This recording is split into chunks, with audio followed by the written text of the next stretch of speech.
बच्चों, मेरा नाम सीमा बानू। मैं श्री मल्लिकार्जुन स्वामी हाई स्कूल में हिंदी शिक्षिका हूँ।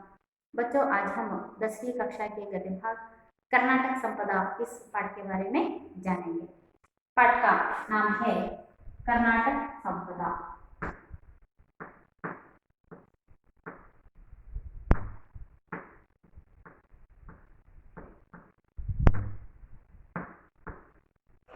गद्य भाग कौन सा है? कर्नाटक संपदा। यह गद्य भाग एक संकलित भाग है।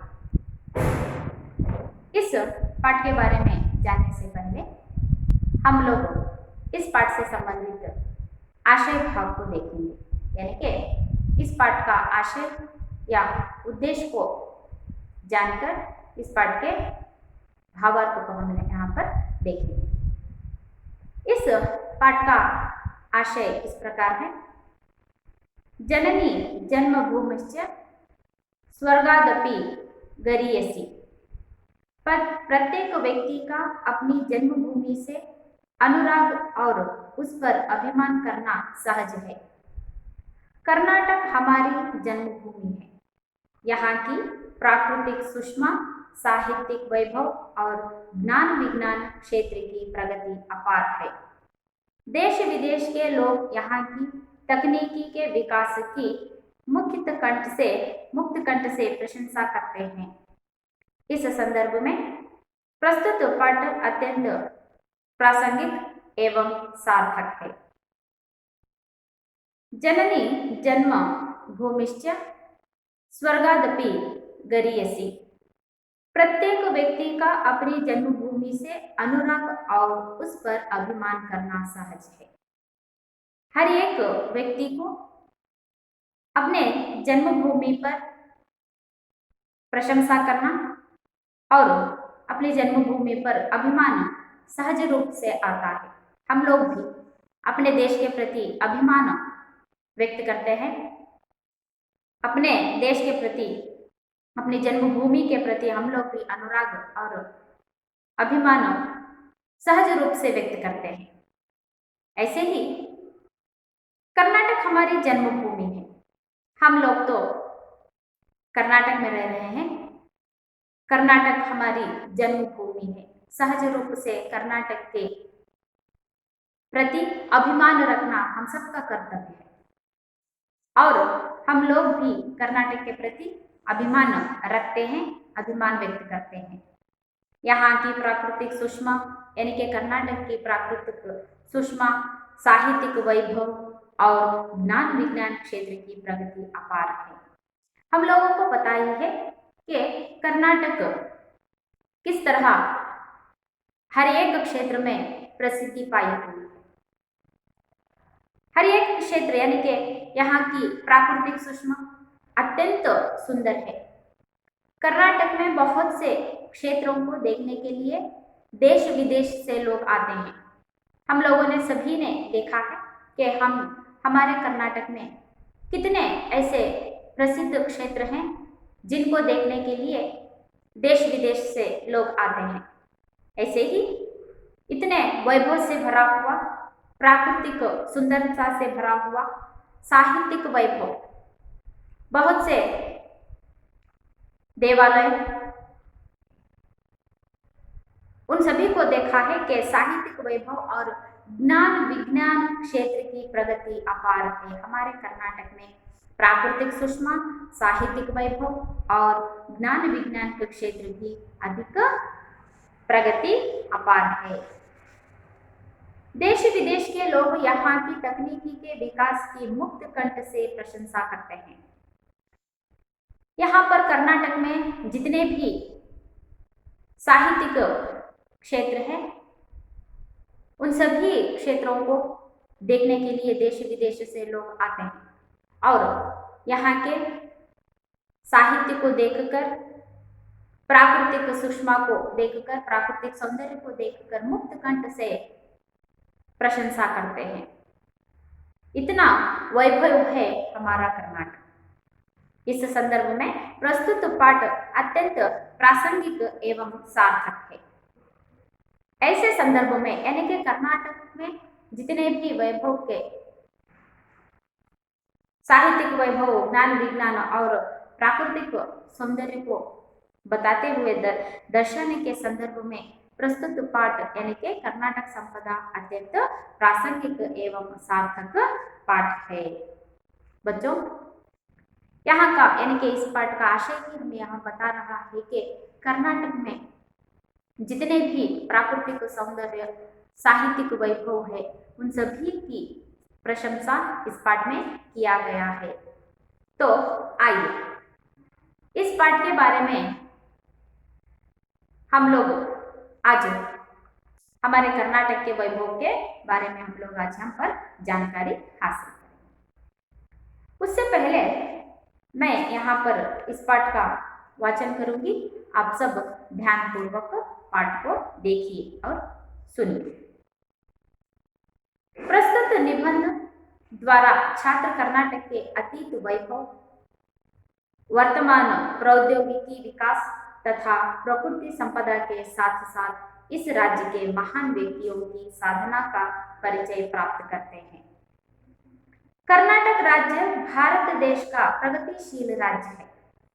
यहाँ की आबादी लगभग 6 करोड़ से ऊपर है।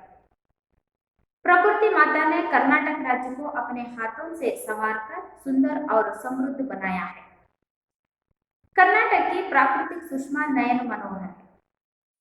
पश्चिम में विशाल अरबी समुद्र लहराता है। इसी प्रांत में दक्षिण से उत्तर की छोर तक फैली लंबी पर्वतमालाओं को पश्चिमी घाट कहते हैं।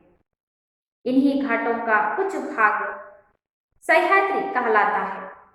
दक्षिण में नीलगिरी की पर्वतमालाएं शोभायमान है। कर्नाटक में कन्नड़ भाषा बोली जाती है और इसकी राजधानी बेंगलुरु है। यहाँ देश विदेश के लोग आकर बस गए हैं। बेंगलुरु शिक्षा का ही नहीं बल्कि बड़े बड़े उद्योग धंधों का भी केंद्र है। यहाँ प्रसिद्ध भारतीय विज्ञान संस्थान HAL, HMT, ITI, BHEL, BEL जैसे बृहत संस्थाएं हैं। इसे सिलिकॉन सिटी भी कहा जाता है। Sir CV Raman, sir M Visvesvaraya, doctor CNR Rao, doctor Shakuntala Devi जैसे दिग्गजों ने वैज्ञानिक तथा प्रौद्योगिक के क्षेत्र में नारायण मूर्ति ने अपनी महत्ता उपलब्धियों से कर्नाटक को विश्व पटल पर अंकित किया है। सन 2013 में डॉक्टर CNR राव को सर्वोच्च पुरस्कार भारत रत्न प्राप्त हुआ है। यहाँ सोना, तांबा, लोहा आदि कई प्रकार की उपयोगी धातुएं मिलती है। भद्रावती में कागज, लोहे और इस्पात के बड़े कारखाने हैं। इसके अलावा कर्नाटक में चीनी, सीमेंट, रेशम और कागज उत्पादन के अनेक कारखाने हैं। कर्नाटक में चंदन के पेड़ विपुल मात्रा में हैं। इसीलिए कर्नाटक को चंदन का आगर कहते हैं। यहाँ चंदन का तेल, साबुन तथा कलाकृतियों भी बनाई जाती है। कर्नाटक में कावेरी, कृष्णा, तुंगभद्रा आदि अनेक नदियां बहती हैं। इन नदियों पर बांध बनाए गए हैं। इनसे हजारों एकड़ जमीन सिंची जाती है। इसके अलावा इन नदियों के जलाशयों की सहायता से ऊर्जा उत्पादन केंद्र भी स्थापित किए गए हैं, जो अब्बी, गोकाक, शिवनसमुद्र आदि जलप्रपात मनमोहक है। कर्नाटक राज्य की शिल्पकला अनोखी है। बादामी, आहिवले, पट्टदकल्लु में जो मंदिर हैं, उनकी शिल्पकला और वास्तुकला अद्भुत है। बेलूर, हलेबीडु, सोमनाथपुर के मंदिरों में पत्थर की जो मूर्तियां हैं, वे सजीव लगती हैं। ये सुंदर मूर्तियां हमें रामायण, महाभारत, पुराणों की कहानियां सुनाती हैं।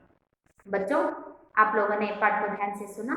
इस पाठ के बारे में, इसके भावार्थ को जानने से पहले हम यहाँ पर इस पाठ से संबंधित यानी कि इस पाठ के अंतर्गत आने वाले कुछ नए शब्दों के बारे में जानेंगे। तो इस पाठ में आने वाले शब्दों में से पहला शब्द है आबादी। आबादी का अर्थ होता है जनसंख्या। संवारना शब्द का अर्थ होता है सजाना। संवारना शब्द का अर्थ क्या होता है? सजाना। सुषमा अत्यधिक सुंदरता। अत्यधिक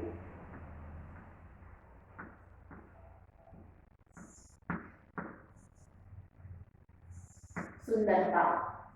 सुषमा का अर्थ क्या होता है? अत्यधिक सुंदरता। लहराना शब्द का अर्थ होता है तरंगित होना। तरंगित होना। लहराना शब्द का अर्थ क्या होता है? तरंगित होना। छोर शब्द का अर्थ है किनारा।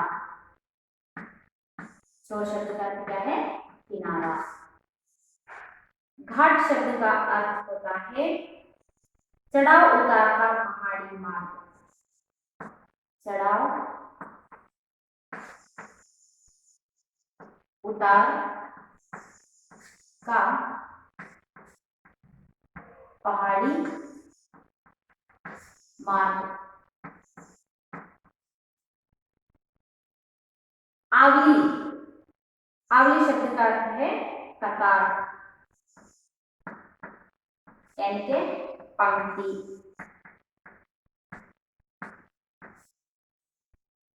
दिग्गज शब्द का अर्थ होता है महान व्यक्ति। महान व्यक्ति। दिग्गज शब्द का अर्थ क्या होता है? महान व्यक्ति। प्रौद्योगिकी यानी के तकनीकी। तकनीकी। प्रौद्योगिकी यानी के तकनीकी। अगला शब्द है उपलब्धि। उपलब्धि शब्द का अर्थ होता है प्राप्ति।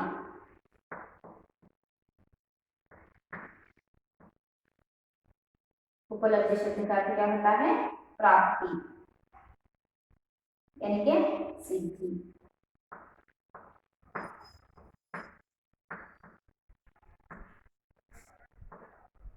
प्राप्ति यानी के सिद्धि। संवारना शब्द का अर्थ होता है सजाना। सुषमा शब्द का अर्थ होता है अत्यधिक सुंदरता। लहराना शब्द का अर्थ है तरंगित होना। चोर शब्द का अर्थ है किनारा। घाट शब्द का अर्थ है चढ़ाव उतार का पहाड़ी मार्ग। आवली शब्द का अर्थ है कतार यानी के पंक्ति। दिग्गज शब्द का अर्थ है महान व्यक्ति। प्रौद्योगिकी शब्द का अर्थ होता है तकनीकी। उपलब्धि शब्द का अर्थ होता है प्राप्ति यानी के सिद्धि। हम लोगों ने यहाँ पर कुछ ही नए शब्दों के अर्थों को देखा है।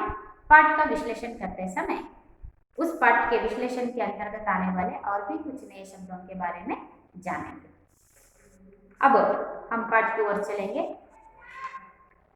प्रस्तुत निबंध द्वारा छात्र कर्नाटक के अतीत वैभव, वर्तमान प्रौद्योगिकी विकास तथा प्राकृतिक संपदा के साथ साथ इस राज्य के महान व्यक्तियों की साधना का परिचय प्राप्त कर सकते हैं। इस पाठ का उद्देश्य यही है कि यहाँ पर कर्नाटक के अतीत जो भी वैभव को कर्नाटक ने देखा है उसके अतीत के बारे में, अतीत के वैभवों के बारे में और वर्तमान में प्रौद्योगिकी यानी कि तकनीकी, वर्तमान के प्रौद्योगिकी के बारे में, अतीत के वैभव के बारे में और प्राकृतिक सुंदरता के साथ साथ इन राज्य के इस राज्य में रहने वाले महान व्यक्तियों की साधना के बारे में छात्रों को परिचय हो, इसी उद्देश्य से इस पाठ को रखा गया है। ಈ ಒಂದು ಪಾಠದ ಉದ್ದೇಶ ಏನಪ್ಪಾ ಅಂತಂದ್ರೆ ಕರ್ನಾಟಕದ ಭೂತಕಾಲದಲ್ಲಿ ಆದಂತಹ ವೈಭವ ಅಂದ್ರೆ ಅತೀತ ವೈಭವದ ಬಗ್ಗೆ, ವರ್ತಮಾನ ಕಾಲದಲ್ಲಿ ನಡೀತಾ ಇರುವಂತಹ ಆವಿಷ್ಕಾರಗಳು ಮತ್ತೆ ಪ್ರಕೃತಿಯ ಸೌಂದರ್ಯ, ಇದರ ಜೊತೆಯಲ್ಲಿ ಕರ್ನಾಟಕದಲ್ಲಿ ನೆಲೆಸಿರುವಂತಹ ಮಹಾನ್ ವ್ಯಕ್ತಿಗಳ ಸಾಧನೆಗಳು, ಇವೆಲ್ಲದರ ಬಗ್ಗೆ ವಿದ್ಯಾರ್ಥಿಗಳಲ್ಲಿ ಅರಿವು ಮೂಡಲಿ ಅನ್ನುವಂಥ ಉದ್ದೇಶದಿಂದ ಈ ಒಂದು ಪಾಠವನ್ನ ಇಡಲಾಗಿದೆ। यहाँ पर बच्चों को यही सीख मिलती है। इस पाठ का उद्देश्य यही है कि छात्रों में हमारे कर्नाटक के बारे में जानकारी हासिल हो। यानी कि क्योंकि कर्नाटक में जितना भी वैभव है उन सभी को देखने के लिए देश विदेश से लोग यहाँ पर आते हैं। तो यहाँ पर भी जन्मे हुए हम छात्रों को भी हमारे कर्नाटक के वैभव के बारे में जानकारी होना अति आवश्यक है। इसीलिए इसी कारण से इस पाठ को यहाँ पर रखा गया है। कर्नाटक राज्य भारत देश का प्रगतिशील राज्य है। यहाँ की आबादी लगभग 6 करोड़ से ऊपर है। प्रकृति माता ने कर्नाटक राज्य को अपने हाथों से संवारकर सुंदर और समृद्ध बनाया है। कर्नाटक की प्राकृतिक सुषमा नयन मनोहर है। पश्चिम में विशाल अरबी समुद्र लहराता है। इसी प्रांत में दक्षिण से उत्तर की छोर तक फैली लंबी पर्वतमालाओं को पश्चिमी घाट कहते हैं। इन्हीं घाटों का कुछ भाग सह्याद्री कहलाता है। दक्षिण में नीलगिरी की पर्वतमालाएं शोभायमान है। कर्नाटक राज्य भारत देश के प्रगतिशील राज्य है।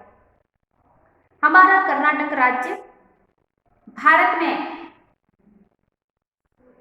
के कई राज्यों में से कर्नाटक राज्य एक प्रगतिशील राज्य है। यानी कि प्रगति की पथ पर चलने वाले राज्य में कर्नाटक राज्य भी एक है। तो कर्नाटक राज्य की आबादी का शब्द होता है जनसंख्या। प्रगतिशील पथ में चलने वाले कर्नाटक राज्य की आबादी लगभग 6 करोड़ से ऊपर है। हमारे कर्नाटक राज्य की आबादी कितनी है? 6 करोड़ से ऊपर है। प्राकृतिक माता ने कर्नाटक राज्य को अपने हाथों से संवारकर सुंदर और समृद्ध बनाया है। भारत देश के प्रगतिशील राज्यों में से कर्नाटक राज्य एक है। इस कर्नाटक राज्य की आबादी 6 करोड़ से भी ऊपर है। कर्नाटक राज्य की सौंदर्यता को दर्शाते हुए यहाँ पर कहा जा रहा है कि कर्नाटक को प्रकृति माता ने अपने हाथों से संवारकर शब्द का अर्थ होता है सजाना। प्रकृति माता ने ही अपने हाथों से कर्नाटक को सजाकर सुंदर और समृद्ध बनाया है। ऐसा यहाँ पर कर्नाटक के सौंदर्य को दर्शाते हुए कह रहे हैं कि प्रकृति माता ने स्वयं अपने हाथों से कर्नाटक को सजाकर यानी कि संवारकर सुंदर और समृद्ध बनाया है। इसीलिए इस कर्नाटक राज्य के वैभव को देखने के लिए देश विदेश से लोग आते हैं, क्योंकि प्रकृति माता ने अपने हाथों से कर्नाटक को संवारा है और समृद्ध बनाया है। कर्नाटक की प्राकृतिक सुषमा नयन मनोहर है। सुषमा यानी कि अत्यधिक सुंदरता। कर्नाटक के अत्यधिक सुंदरता को देखने के लिए यहाँ पर देश विदेश से लोग बहुत बहुत दूर दूर से आते हैं। इसीलिए कर्नाटक की प्राकृतिक सुषमा नयन मनोहर है, देखने के लिए बहुत ही सुंदर है, क्योंकि इस कर्नाटक को प्रकृति माता ने ही अपने हाथों से संवारा है। यानी कि इस व्याख्यांश का अर्थ यही है कि कर्नाटक में प्राकृतिक सौंदर्य इतनी भरी हुई है कि उस सौंदर्य से, प्राकृतिक सौंदर्य से ही आज कर्नाटक देश विदेश के लोगों को आकर्षित कर रहा है।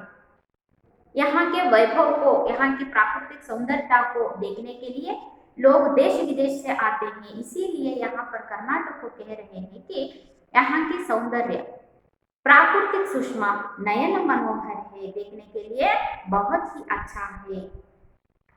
तो आगे कर्नाटक के सौंदर्य, प्राकृतिक सौंदर्यता को दर्शाते हुए कह रहे हैं कि पश्चिम में विशाल अरबी समुद्र लहराता है।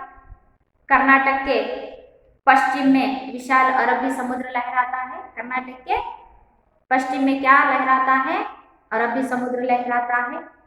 इसी प्रांत में दक्षिण से उत्तर की छोर तक फैली लंबी पर्वतमालाओं को पश्चिमी घाट कहते हैं। तो पश्चिमी घाट किसे कहते हैं? दक्षिण से उत्तर की छोर तक यानी के किनारे तक, दक्षिण के किनारे से उत्तर के किनारे तक यानी कि छोर तक फैली हुई लंबी पर्वतमालाओं को क्या कहा जाता है? पश्चिमी घाट कहा जाता है। कर्नाटक के प्राकृतिक सौंदर्यता को दर्शाते हुए कह रहे हैं कि पश्चिमी में विशाल अरबी समुद्र को देख पाते हैं। इसी प्रांत के दक्षिण से उत्तर के छोर तक यानी कि किनारों तक, दक्षिण से उत्तर के छोर तक फैली हुई लंबी पर्वतमालाओं को क्या कहा जाता है? पश्चिमी घाट कहा जाता है। इन्हीं पश्चिमी घाटों का कुछ भाग सह्याद्री भी कहलाता है। दक्षिण से उत्तर की छोर तक फैली हुई लंबी पर्वतमालाओं को पश्चिमी घाट कहते हैं। इसी घाटों के कुछ भागों को हम यहाँ पर सह्याद्री भी कहते हैं। दक्षिण में नीलगिरी की पर्वतमालाएं शोभायमान है। दक्षिण में फैली हुई नीलगिरी की पर्वतमालाएं शोभायमान है। इस भाग में यहाँ पर कर्नाटक के प्राकृतिक सौंदर्यता को दर्शाते हुए कह रहे हैं कि कर्नाटक एक प्रगतिशील राज्य है। इस कर्नाटक में प्रकृति माता ने अपने हाथों से कर्नाटक को संवारा है और समृद्ध बनाया है। कर्नाटक के पश्चिमी भाग में विशाल अरबी समुद्र है। दक्षिण से उत्तर की छोर तक फैली हुई लंबी पर्वतमालाओं को क्या कहते हैं? पश्चिम घाट कहते हैं। इन्हीं घाटों के कुछ भागों को भी सह्याद्री कहलाते हैं। दक्षिण में नीलगिरी की पर्वतमालाएं शोभायमान है। ಕರ್ನಾಟಕ ರಾಜ್ಯ ಒಂದು ಭಾರತ ದೇಶದ ಪ್ರಗತಿಶೀಲ ರಾಜ್ಯವಾಗಿದ್ದು ಈ ಒಂದು ರಾಜ್ಯದ ಜನಸಂಖ್ಯೆ 6 ಕೋಟಿಗಿಂತಲೂ ಅಧಿಕವಾಗಿರುವಂತಹದ್ದು. ಪ್ರಕೃತಿ ಮಾತೆಯು ಕರ್ನಾಟಕವನ್ನ ತನ್ನ ಕೈಯಾರೆ ಅಲಂಕಾರವನ್ನ ಮಾಡಿ ಸಮೃದ್ಧಿಯನ್ನಗೊಳಿಸಿರುವಂತಹದ್ದು. ಹಾಗಾಗಿ ಇಲ್ಲಿ ದೇಶ ವಿದೇಶದಿಂದ ಜನರು ಬಂದು ಇಲ್ಲಿಯ ವೈಭವವನ್ನ ನೋಡ್ತಾರೆ. ಕರ್ನಾಟಕದ ಪ್ರಾಕೃತಿಕ ಸೌಂದರ್ಯ ಬಹಳ ನಯನ ಮನೋಹರವಾಗಿರುವಂತಹದ್ದು. ಸುಂದರವಾಗಿರುವಂತಹ ಪ್ರಾಕೃತಿಕ ಸೌಂದರ್ಯವನ್ನು ಹೊಂದಿರುವಂತಹ ಕರ್ನಾಟಕವು ಪಶ್ಚಿಮದಲ್ಲಿ ವಿಶಾಲ ಅರಬ್ಬಿ ಸಮುದ್ರವನ್ನು ನಾವು ನೋಡ್ತೇವೆ. ಇದೇ ಪ್ರಾಂತ್ಯದಿಂದ ಅಂದರೆ ದಕ್ಷಿಣದಿಂದ ಉತ್ತರದ ಗಡಿಯವರೆಗೆ ಹಬ್ಬಿರುವಂತಹ ಪರ್ವತಮಾಲೆಗಳನ್ನು ನಾವು ಪಶ್ಚಿಮಿ ಘಟ್ಟಗಳು ಅಂತ ಹೇಳ್ಬಿಟ್ಟು ನಾವು ಕರೀತೀವಿ. ಇದೇ ಒಂದು ಪಶ್ಚಿಮಿ ಘಟ್ಟಗಳ ಕೆಲವು ಭಾಗಗಳನ್ನು ನಾವು ಸಹ್ಯಾದ್ರಿ ಪರ್ವತಗಳು ಅಂತ ಹೇಳಿ ಕರಿತೀವಿ. ಕರ್ನಾಟಕದ ದಕ್ಷಿಣದಲ್ಲಿ ನೀಲಗಿರಿ ಪರ್ವತಗಳು ಶೋಭಾಯಮಾನ ಹೇ, ಏನಕ್ಕೆ ನೋಡೋದಕ್ಕೆ ಸೌಂದರ್ಯವನ್ನು ಉಂಟು ಮಾಡುವಂತಹ ದಕ್ಷಿಣದಲ್ಲಿರುವಂತಹ ನೀಲಗಿರಿ ಪರ್ವತಗಳನ್ನು ನಾವು ಇಲ್ಲಿ ಕಾಣ್ತೀವಿ. ಇಲ್ಲಿ ಕರ್ನಾಟಕದ प्राकृतिक सौंदर्यवನ್ನ ಈ ಒಂದು ಪ್ಯಾರದಲ್ಲಿ ಹೇಳಲಾಗಿದೆ. बच्चों हम लोगों ने यहाँ पर इस भाग में देखा कि पश्चिमी घाट किसे कहते हैं। पश्चिमी घाट का अर्थ होता है दक्षिण से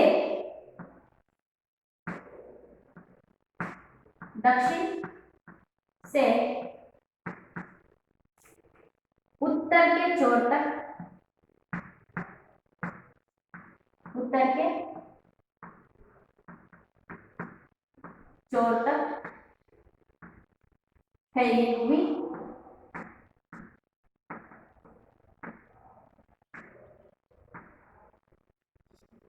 फैली हुई लंबी पर्वतमालाओं को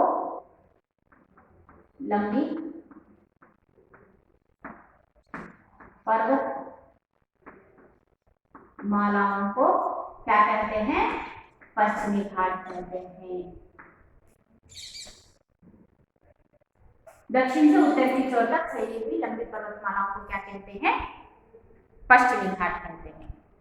तो अब हम आगे बढ़ेंगे। कर्नाटक में कन्नड़ भाषा बोली जाती है और इसकी राजधानी बेंगलुरु है। यहाँ देश विदेश के लोग आकर बस गए हैं। बेंगलुरु शिक्षा के लिए ही नहीं बल्कि बड़े बड़े उद्योग धंधों का भी केंद्र है। यहाँ प्रसिद्ध भारतीय विज्ञान संस्थान HAL, HMT, ITI, BHEL, BEL जैसे बृहद संस्थाएं हैं। इसे सिलिकॉन सिटी भी कहा जाता है। भारत के प्रगतिशील राज्यों में कर्नाटक है। ऐसे ही कर्नाटक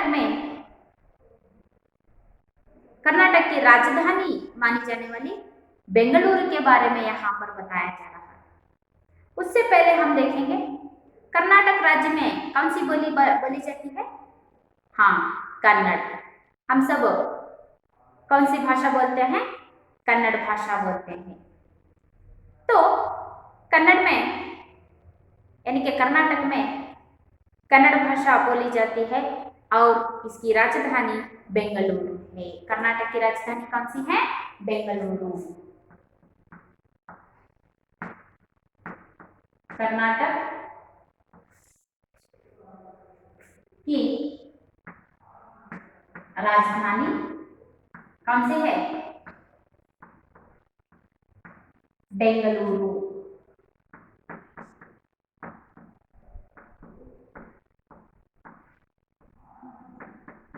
कर्नाटक की राजधानी कौन सी है? बेंगलुरु है। कर्नाटक में कौन सी बोली बोली जाती है? कन्नड़ भाषा बोली जाती है। कर्नाटक की राजधानी कौन सी है? बेंगलुरु है। यहाँ यानी कि बेंगलुरु में देश विदेश के लोग आकर बस गए हैं।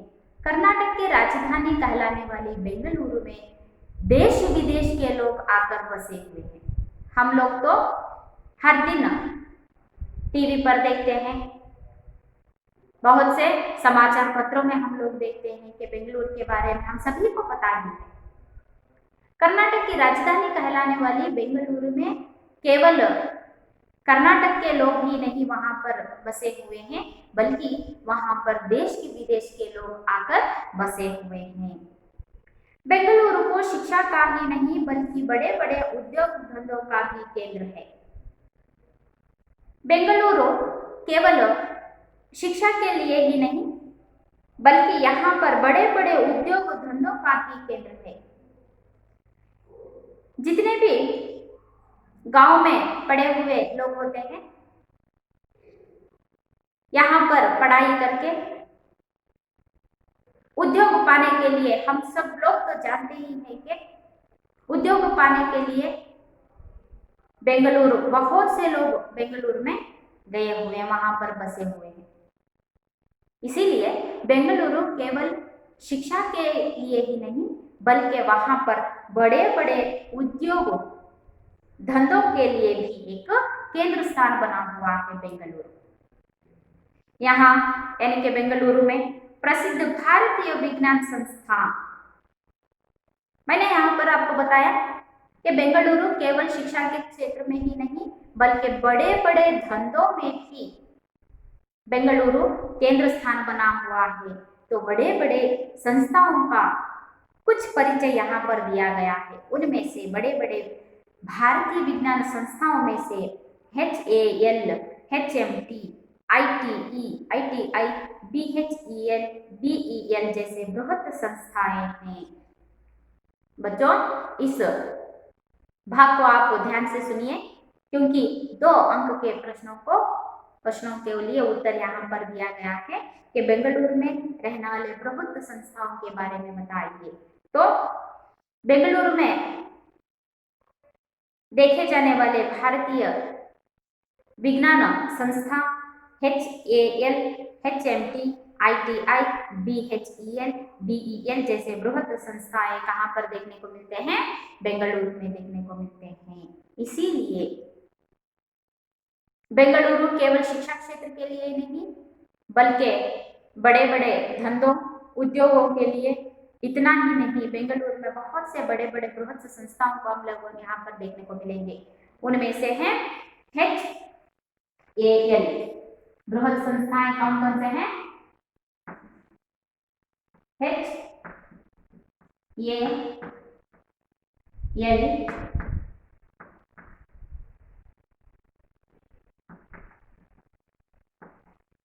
HMT,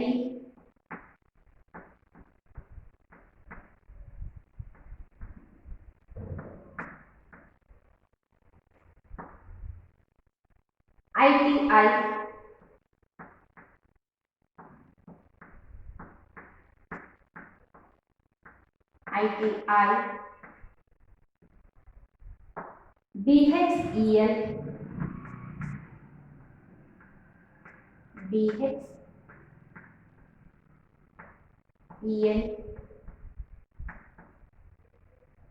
BHEL, BEL, BEL। जैसे बृहद संस्थाओं को हम लोग यहाँ पर देखेंगे। ऐसे बृहद संस्थाएं कहाँ पर देखने को मिलेंगे हमें? यहाँ पर, यानी कि बेंगलुरु में। तो बच्चों, आप लोगों को परीक्षा में पूछा जाएगा कि इनमें से कोई एक को देंगे और इसका विस्तृत रूप आपको पूछेंगे। तो मैं यहाँ पर आपको इसके विस्तृत रूप बताऊंगी। HAL का अर्थ होता है Hindustan aeronautical limited. Hindustan aeronautical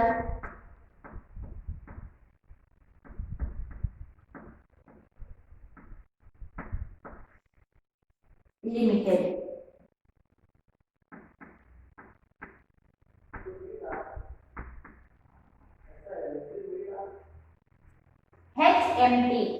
HMT Hindustan machine tools. Hindustan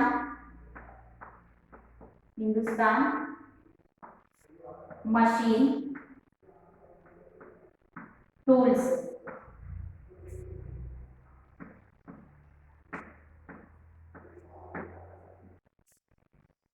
ITI Indian telephone industries.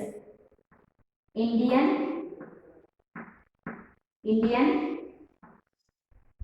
Telephone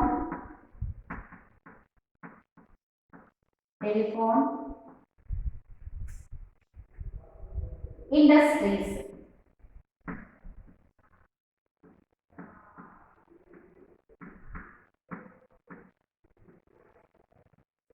अगला है BHEL। BHEL का अर्थ है Bharat heavy electricals limited. Bharat heavy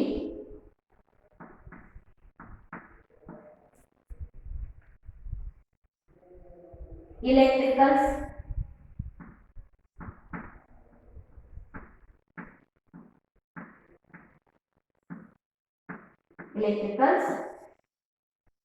limited.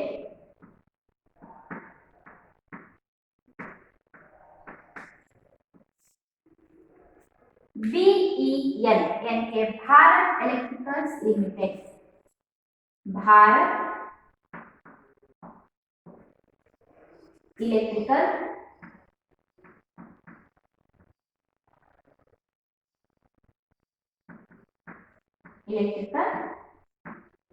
Limited.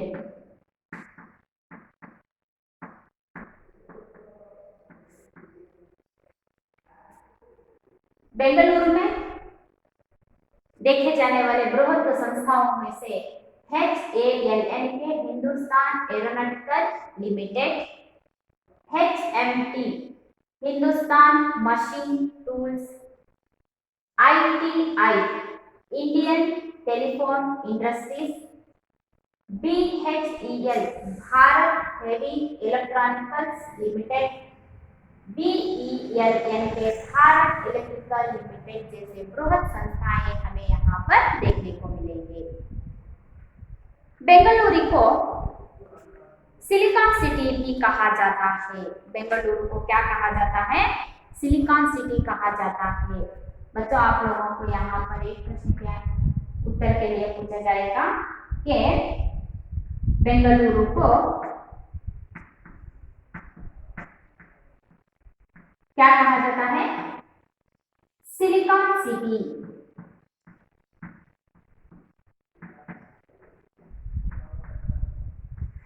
Silicon city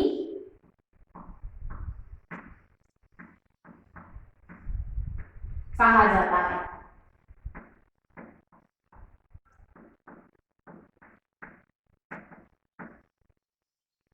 Bengaluru को सिलिकॉन सिटी भी कहा जाता है। आपको प्रश्न ऐसा पूछा जाएगा, बेंगलुरु को क्या कहा जाता है? क्या कहा जाता है? Silicon city. सिलिकॉन सिटी किसे कहा जाता है? किसे कहा जाता है? बेंगलुरु। दो प्रकारों में भी आप लोगों को प्रश्न पूछा जाएगा।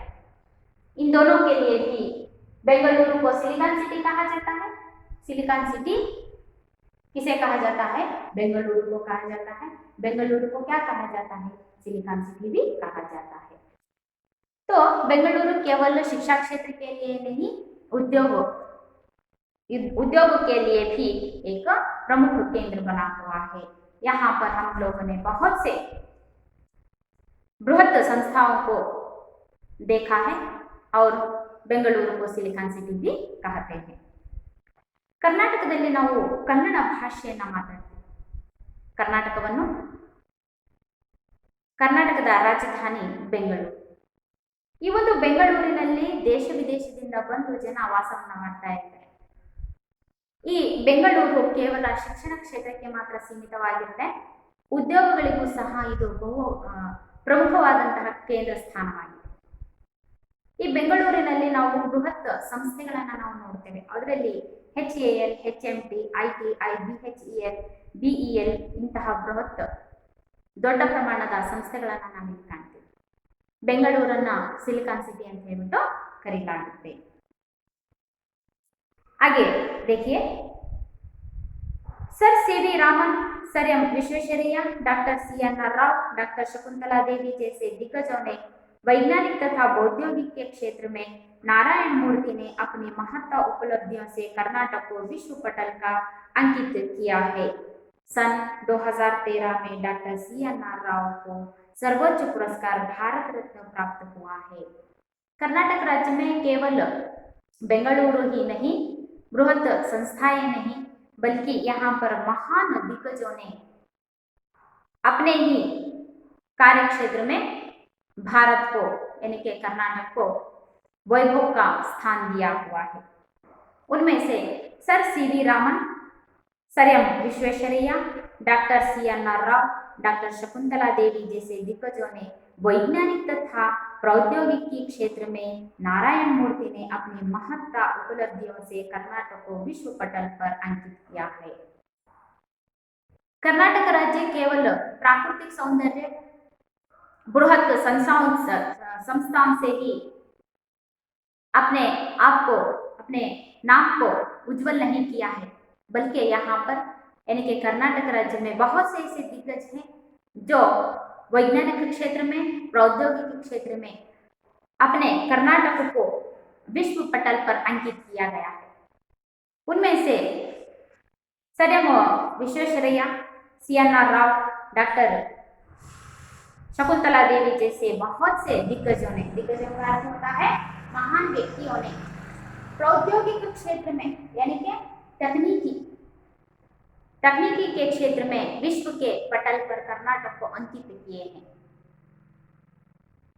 सन 2013 में डॉक्टर CNR राव को सर्वोच्च पुरस्कार भारत रत्न प्राप्त हुआ है। ऐसे दिग्गज अपने महान कार्यों से कर्नाटक को विश्व के पटल पर अंकित किए हैं। उनमें से डॉक्टर CNR राव को 2013 में सर्वोच्च पुरस्कार भारत रत्न प्राप्त हुआ है। इस तरह महान दिग्गजों ने अपने कार्य क्षेत्र से कर्नाटक को भी वैभव बनाया हुआ है। तो 2013 में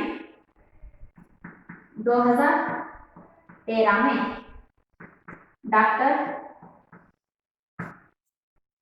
CNR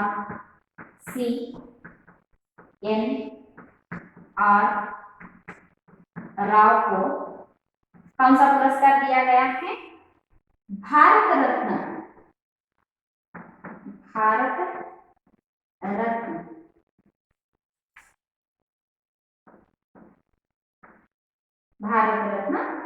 पुरस्कार प्राप्त हुआ है।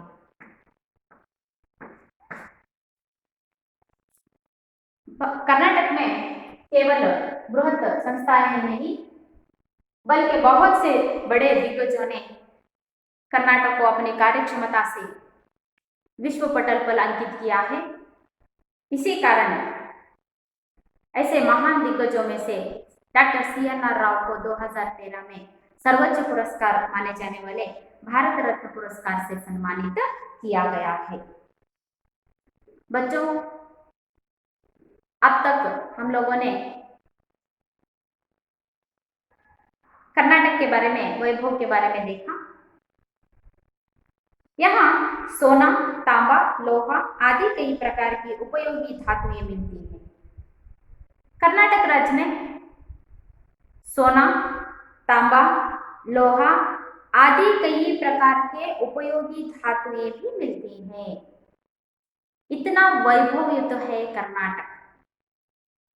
कर्नाटक में सोना, तांबा, लोहा आदि जैसे प्रकार के कई प्रौद्योगिक धातुएं मिलती हैं। भद्रावती में कागज, लोहे और इस्पात के बड़े कारखाने हैं। भद्रावती में कागज, लोहे और इस्पात के बड़े कारखाने देखने को मिलते हैं। इसके अलावा कर्नाटक में चीनी, सीमेंट, रेशम और कागज उत्पादन के अनेक कारखाने हैं। कर्नाटक में अब तक हम लोगों ने देखा प्राकृतिक सौंदर्य, उसके बाद कर्नाटक की राजधानी बेंगलुरु के बृहत संस्थाओं के बारे में हम लोगों ने जाना और कर्नाटक में विज्ञान क्षेत्र और प्रौद्योगिक क्षेत्र में कर्नाटक को विश्व पटल पर अंकित करने वाले महान दिग्गजों जैसे CNR Rao, sir M Visvesvaraya, ऐसे महान दिग्गजों को हम लोगों ने यहाँ पर देखा। अब हम कर्नाटक में मिलने वाले उपयोगी धातुओं के बारे में देख रहे हैं। कर्नाटक में सोना, तांबा, लोहा आदि जैसे उपयोगी धातुएं मिलते हैं। इसी दिशा में देखा जाए तो भद्रावती में कागज, लोहे और इस्पात के कारखानों को देखते हैं। इसके अलावा कर्नाटक में देखिए, कर्नाटक में सोना, तांबा, लोहा जैसे आदि उपयोगी धातुओं के साथ साथ इसके अलावा कर्नाटक में हम लोग चीनी, सीमेंट, रेशम और कागज उत्पादन के अनेक कारखानों को देख सकते हैं। केवल प्राकृतिक सौंदर्य महान दिग्गजों से भरा हुआ नहीं है, बल्कि कर्नाटक में ऐसे उपयोगी धातुएं भी मिलती हैं जिससे कर्नाटक आज प्रगतिशील राज्य बना हुआ है। इसके अतिरिक्त उदाहरण दिए जाए तो आप लोगों को पता चलेगा कि कर्नाटक में भद्रावती में हम लोग कारखाने यानी कि कागज के, लोहे और इस्पात के कारखानों को देखते हैं। इतना ही नहीं, कर्नाटक में चीनी, सीमेंट, रेशम और कागज उत्पादन करने वाले बहुत से कारखानों को हम लोग यहाँ पर यानी कि कर्नाटक में देख सकते हैं। इतना वैभवयुत हुआ है हमारा कर्नाटक राज्य। बच्चों, आज के लिए इतना ही काफी। आशा करती हूँ जो भी आज मैंने यहाँ पर पाठ किया है आप सभी को समझ में आ गया होगा। आप लोग इस गद्य भाग को घर पर फिर से एक बार पढ़ लीजिए और इसके भावार्थ को समझने की कोशिश कीजिए। मैं यहाँ पर आपको जो भी गद्य भाग किया है, आप सब उस गद्य भाग को घर पर फिर से एक बार पढ़ लीजिए और उसके अर्थ को समझने का प्रयास कीजिए। अगली कक्षा में इसके बारे में और भी जानकारी हासिल करेंगे। धन्यवाद।